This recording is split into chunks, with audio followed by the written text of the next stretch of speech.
ঠিক এই মুহূর্তে বাংলাদেশ ক্রিকেট বোর্ডে একটা আলোচনা চলমান এবং সেই আলোচনাটা হচ্ছে ক্রিকেটারদের এনওসি দেওয়া নিয়ে। মোটামুটিভাবে বোর্ড কর্তারা নীতিগত একটা সিদ্ধান্তে আসতে চাইছেন, আর সেটা হলো যে কোনো ফ্র্যাঞ্চাইজি টুর্নামেন্টে ক্রিকেটারদের এনওসি দেওয়া হবে না। যেমন জিম আফ্রো টি10 লিগ কিংবা দুবাইয়ে যে টি10 টুর্নামেন্টগুলো হয়, এই ধরনের যে ফ্র্যাঞ্চাইজি টুর্নামেন্টগুলো হয় সেখানে আগামী দিনে বাংলাদেশের ক্রিকেটারদের এনওসি দেওয়া হবে না বা বিসিবি আসলে সতর্ক থাকবে। একই সাথে বড় যে ফ্র্যাঞ্চাইজি টুর্নামেন্টগুলো হয় যেরকম আইপিএল, পাকিস্তান সুপার লিগ কিংবা বিগ ব্যাশ, সেইখানে যদি বাংলাদেশের কোনো ক্রিকেটারের খেলার সম্ভাবনা তৈরি হয় সেই ক্ষেত্রে বিষয়টাকে আন্তরিকভাবে দেখে এনওসি দিতে চায় বিসিবি।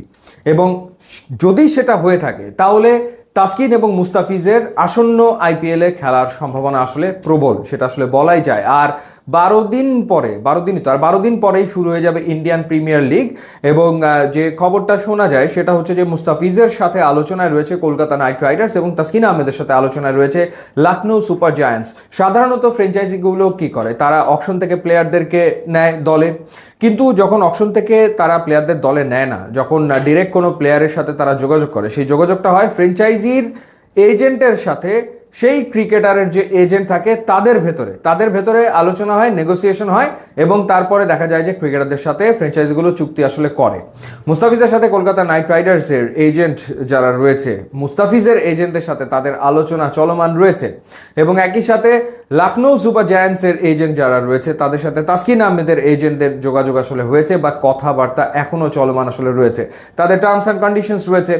এবং এবারের আইপিএলের ফ্র্যাঞ্চাইজিগুলো যেটা চাইছে সেটা হচ্ছে যে ক্রিকেটারদেরকে তারা ফুল সিজনের জন্য চায়, অর্থাৎ 4-5টা ম্যাচ খেলার পর তারপর ন্যাশনাল ডিউটির কারণে ছেড়ে দিতে হবে, সেটা তারা চায় না, কারণ তাতে করে তাদের কম্বিনেশন ক্ষতিগ্রস্ত হয় এবং গুরুত্বপূর্ণ ফেজে যখন টুর্নামেন্ট যায় তখন দেখা যায় যে তার ক্রিকেটারের সংকট আসলে তৈরি হচ্ছে, তখন সে তার আসলে ক্রিকেটার পাচ্ছে না এবং ওই সময় আবার ক্রিকেটারদের জড়ো করা বা নতুন করে ক্রিকেটারদের দলভুক্ত করা ফ্র্যাঞ্চাইজিগুলোর জন্য কঠিন হয়ে যায়। সেই কারণে টুর্নামেন্ট শুরুর আগেই মূলত ফ্র্যাঞ্চাইজিগুলো চাইছে দল একেবারে প্রপারলি গুছিয়ে নিতে, অর্থাৎ কোনো জায়গাতে কোনো ঘাটতি তারা আসলে রাখতে চাইছে না।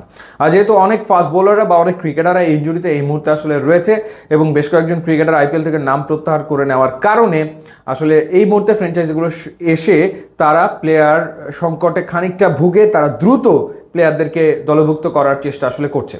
তো আগামী দুদিনের ভেতরে মোটামুটি নিশ্চিত হওয়া যাবে যে মুস্তাফিজের সাথে কলকাতা নাইট রাইডার্সের চুক্তিটা আসলে হচ্ছে কিনা এবং তাসকিন আহমেদের সাথে লখনৌ সুপার জায়ান্টসের চুক্তি আসলে হচ্ছে কিনা, এবং সেই ক্ষেত্রে বিসিবি তাদেরকে এনওসিটা দিলে কত দিনের জন্য দিতে পারে। যেমন নাহিদ রানা, লিটন কুমার দাস এবং রিশাদ তারা পাকিস্তান সুপার লিগে খেলবে, আবার একই সময় বাংলাদেশ জিম্বাবুয়ের খেলা রয়েছে। সেই জায়গাতে বিসিবির অধিকাংশ কর্তা মনে করছেন এবার যে না, জিম্বাবুয়ের এগেন্সে ইয়াংস্টার্সদেরকেই প্রমোট করা উচিত, তাদেরই খেলা উচিত পাকিস্তান সুপার লিগে। নাহিদ রানা কিংবা লিটন কুমার দাস তারা যদি খেলতে চায়, যেতে চায়, তাদেরকে এনওসি দেওয়া উচিত, যদিও ফাইনাল সিদ্ধান্ত, চূড়ান্ত সিদ্ধান্ত এখন আসলে হয়নি। ঠিক একই রকমভাবে আইপিএল চলাকালীন সময় বাংলাদেশে পাকিস্তান ট্যুর থাকবে, সেই ক্ষেত্রে এই মুস্তাফিজ কিংবা তাসকিনকে যদি এনওসি দেওয়া হয় সেই এনওসিটা ফুল সিজনের জন্য দেওয়া আসলে সম্ভব কিনা, আদৌ সম্ভব কিনা, সেই বিষয়টা তারা আসলে বিবেচনা করে দেখছেন এবং সেই সিদ্ধান্ত তারা জানাবেন, এরকমটাই শোনা যাচ্ছে। দেখা যাক শেষ পর্যন্ত কি দাঁড়ায়।